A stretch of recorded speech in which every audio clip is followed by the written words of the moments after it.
अस्सलाम वालेकुम जी। मैं शरकपुर शरीफ का रहायशी हाँ। ठीक है, मेरे ते जरा ना मेरे फैमिली दो तीन पार्टियां ना मेरा तनाज़ा जायदाद का, लिहाजा मैनू उन्होंने तो थ्रैट मिलते रहे हैं, मैनू जान तो मारन दी धमकियां दित्तियां जांदियां रही ने। अज तो तकरीबन 12 साल पहले मेरे वाला साहब को भी अगवा करके मेरे कुछ अजीज़ा ने प्रॉपर्टी के मसले उन्होंने गायब कर दिता सी, उन्होंने भी अज तक कोई पता नहीं चलिया। ठीक है, उदों मैं छोटा सा, हूँ मैं उन्होंने मुतलक जरा ना अपनी कोई प्रॉपर्टी जी है विरासत की उनके मुतलक लैन देन के मामलात उन्होंने मुतालबा किया। उन्होंने मैनू पहले धमकियां दित्तियां ने।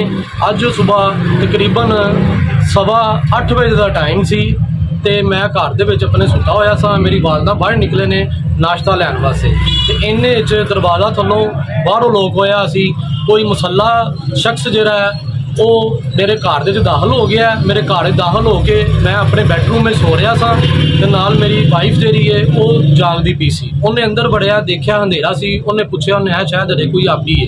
ठीक है, जिसले वो बंदे नूं उन्हें कहा कि हाँ जी दसो आपी की चाहिए। ठीक है, पर उन्हें जिसले गौर किया है तो कोई शख्स है, उनकी चीख निकली है। मैं उनकी चीख सुन के उठ गया। इन्नी चीख सुन के वो अपने पता नहीं कोई पिस्टल कटदा सी कि छुड़ी सी उनके हाथ च कोई चीज़ है सी जी, वो समेट के अपने हाथ च लैके उन्हें दौड़ लगाई थी है बाहर नूं। मैं उनके पिछे नसिया वा।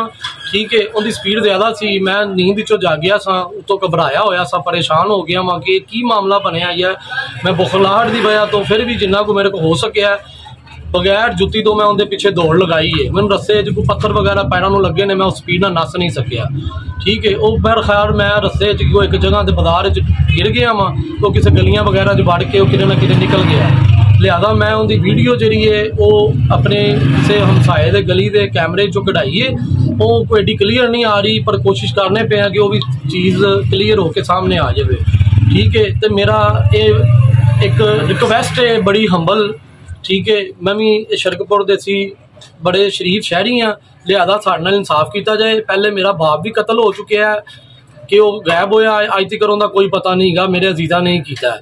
ठीक है, लिहाजा हुण मेरी फिर उन्होंने मुतालबे की गल हुई है, मेरी वालदा ने डिमांड की है, साढ़े भैन भाइयों की शादियां हो गई ने, तुहाडा बड़ा इंतजार किया है, तुसीं सानूं साडा जिहड़ा ना हक नहीं दिता, तो लिहाजा साडा हक सानूं दिओ, नहीं तो असीं तुहाडे नाल जिहड़ा ना अदालती कार्रवाई भी करांगे ते तुहाडे थाने दरखास्त भी देंगे कि तुसीं सानूं धमकियां भी देंदे पै जे, ते सानूं लोकां नूं घल के थ्रैट भी करवांदे जे, ते फजूल गल्लां बातां भी करदे जे।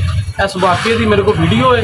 ठीक है, तो मैं जरा ना इल्तिजा करना वा मरियम नवाज साहिबा अगे ते वज़ीर आज़म शहबाज शरीफ अगे कि जी मैं एक यतीम हाँ, लिहाजा मेरी दाद रसी की जाए। मैनू मेरी जान का खतरा है, मेरे अहले खाना नूं मेरी जान का उन्होंने भी खतरा है। ठीक है, लिहाजा सानूं तहफ़्फ़ुज़ दिता जाए, तो जिहड़े मुजरमान ने इन्हां दे खिलाफ कार्रवाई की जाए, तो मेरा दाद रसी की जाए। बहुत शुक्रिया।